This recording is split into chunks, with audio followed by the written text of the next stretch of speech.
some advocacy work that was being done on the council, and I was like, oh my goodness, definitely, I would love to be involved. So it's been an incredible experience, and I'm just so excited about all the things that BIAA has coming up in the future. Excellent. Thank you, Kaz. And Kelly? Hi, I'm Kelly.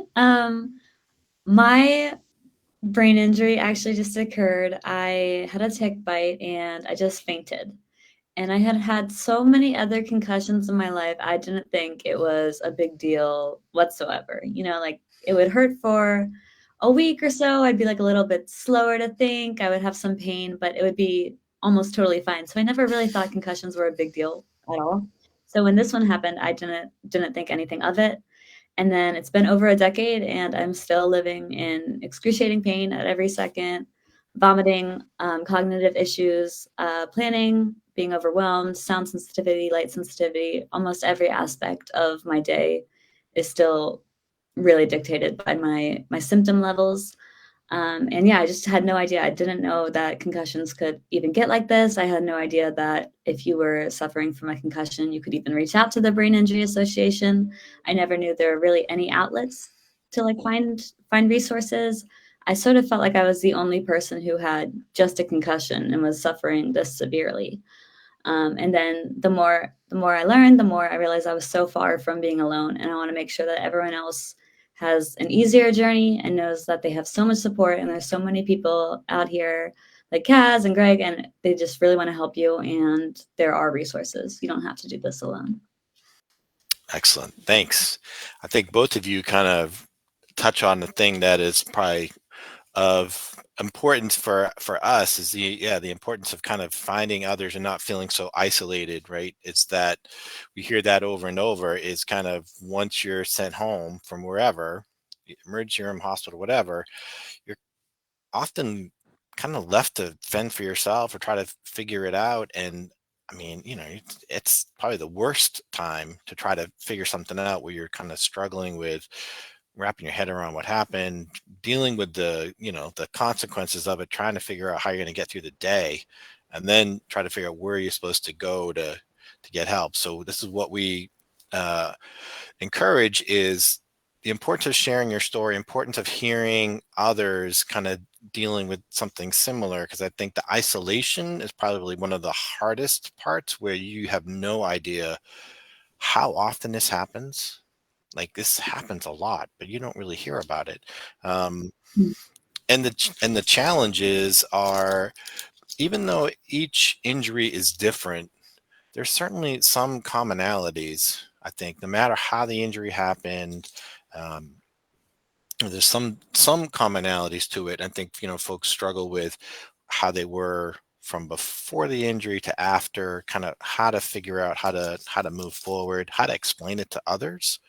Um, so I appreciate you guys kind of sharing a little bit about your story. A big part of the Brain Injury Awareness Month this month will be on our website. There's an opportunity for folks to share their story if that's kind of the path that they want to take to kind of help others.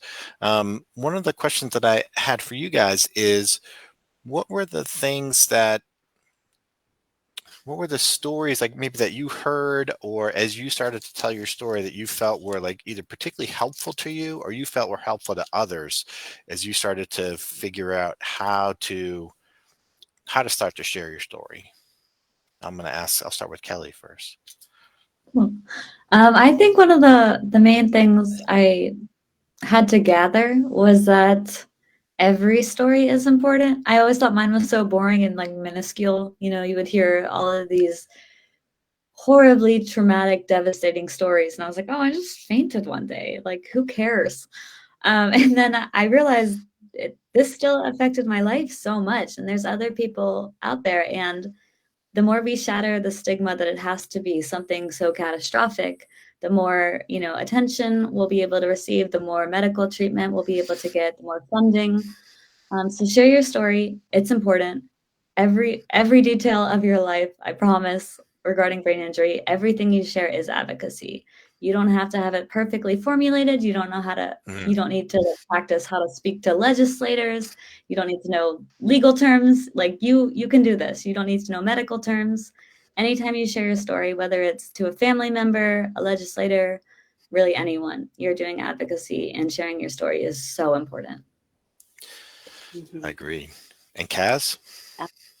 Yes, absolutely. And I think in sharing my story, just in general, finding those commonalities like what you touched on, um, because it does feel like such an isolating experience if you don't know someone already who has gone through enduring a brain injury, then you don't necessarily know all the things that you might experience or go through. So in sharing my story, someone would be sharing a symptom and I'd be like, oh my goodness, I get that too. And so it's not only something that can help you emotionally to be like, oh, I'm not alone, but it can also help you medically because I was like, oh, okay, so this is actually related to my brain injury and something I should be telling my medical providers. So there's so many different benefits to sharing your story for yourself as well as to the others that you're sharing with. And just as Kelly said, there are so many different ways to become an advocate. You can post online, you can talk to people that you know about it, just um, figuring out the way that it's going to work for you. It doesn't have to be something large and intimidating. Just figuring out what's the best way for you to be able to share your story, not just for others, but also for yourself. Because I feel like every time you share your story, you also take back a little bit of your power from that experience. So it's important to share your story, as the Greg and Kelly mentioned. It's important. I love that. Yeah, we often hear from folks who contact us on the helpline. Um, they talk about as they start to kind of share their story with others, it's almost a way to kind of process the injury a little bit. Like it helps them understand, like kind of review what happened and how they dealt with it and how they felt and kind of where they're at, what the progress they've made, where they're at now, and kind of help them figure out what the next steps are. It kind of gives them a little bit of confidence in like, oh, I've actually I've made some progress.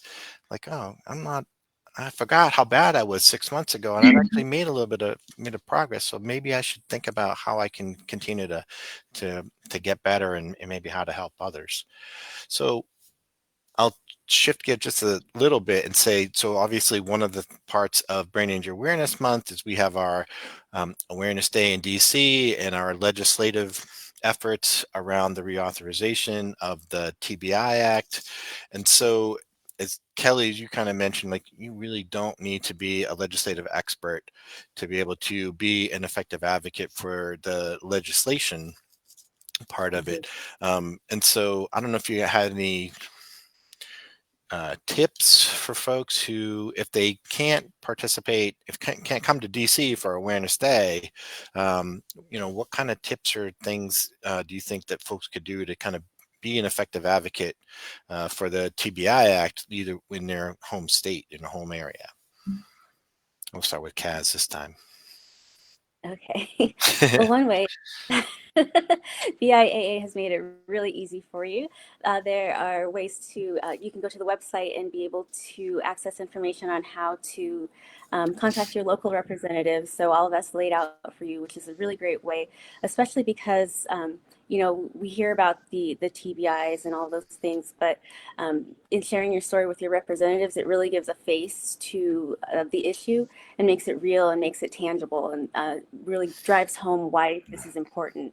Um, and if that's not something that you are able or want to do, share about the TBI Act and ways that your friends and family can get involved. You can share about it on social media, share about it in your support groups. There are lots of ways to get the information out there. So yes, it's definitely important and a great thing to do.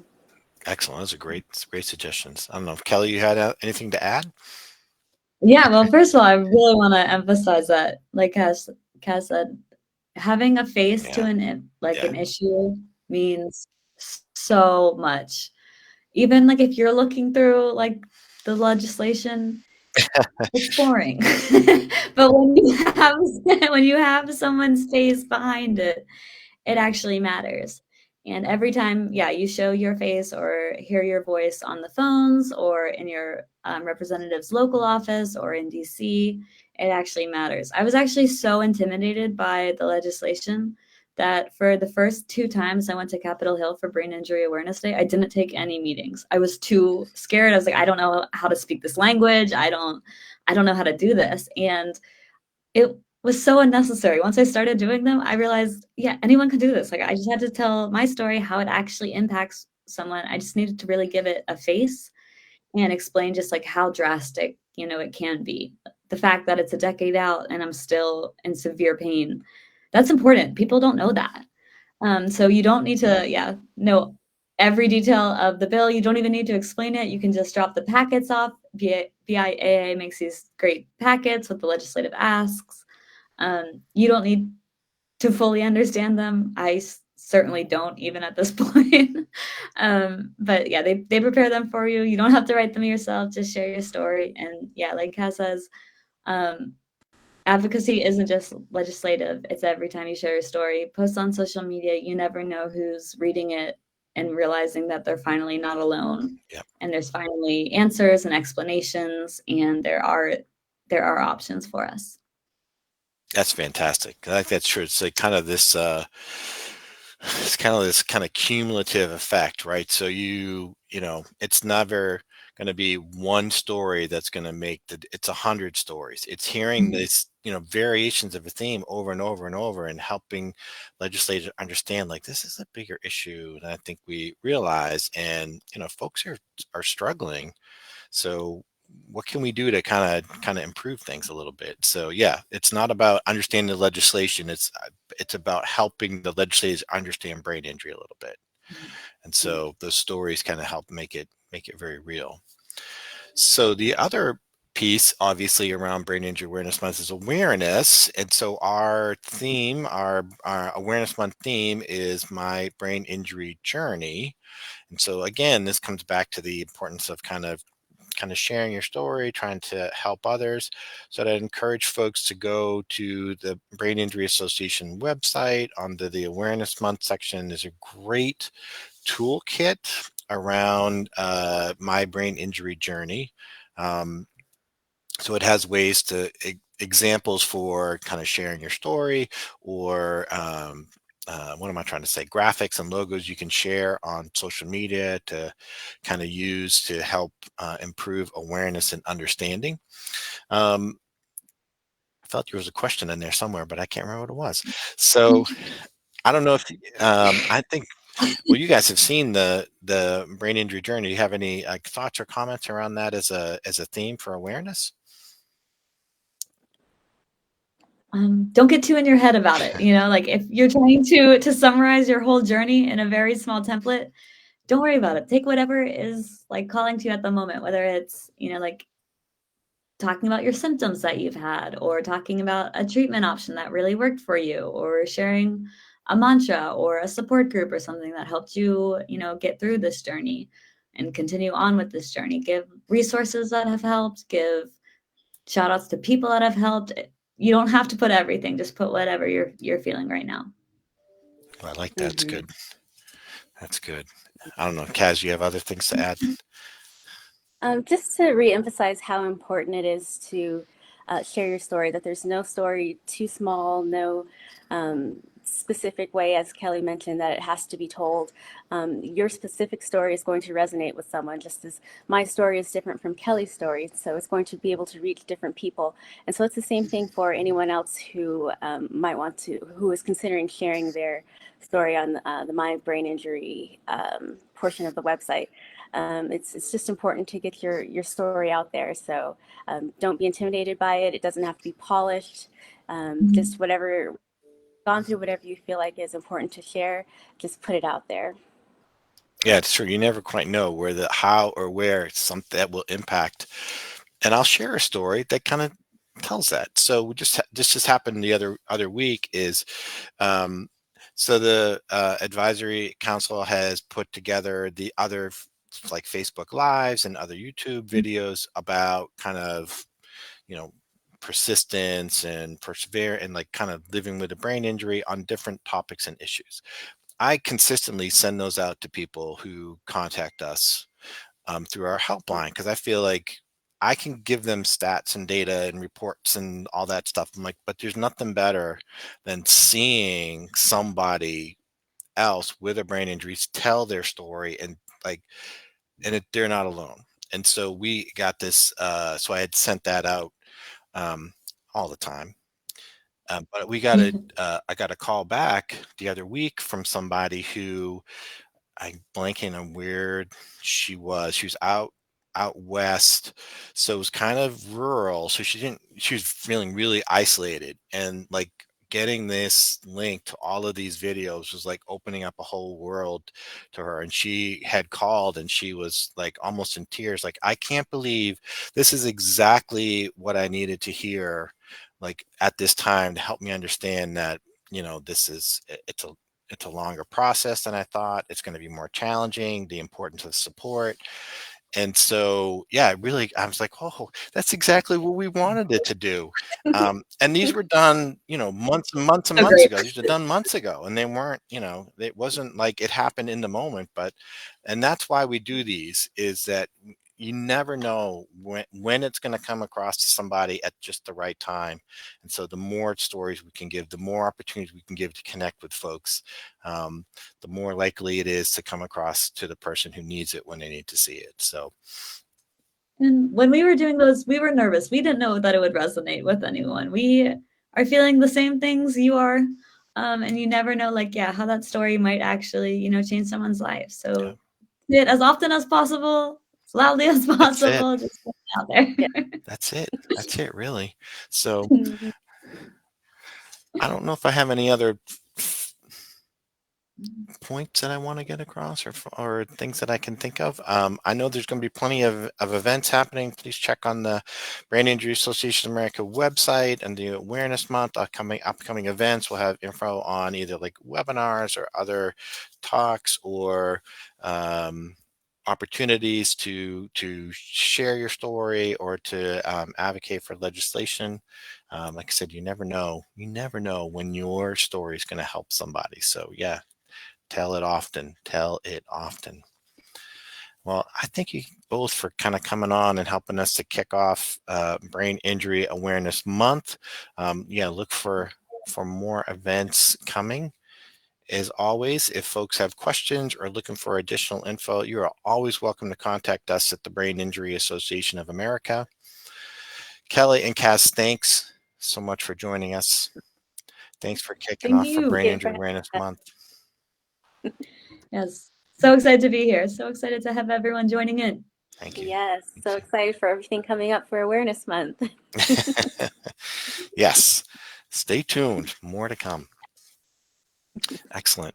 All right. Like I said, if folks have questions, they can always give us a call. But for now, I would say take care, everybody. Have a safe and happy weekend, and we'll be seeing you soon, I'm sure. Bye.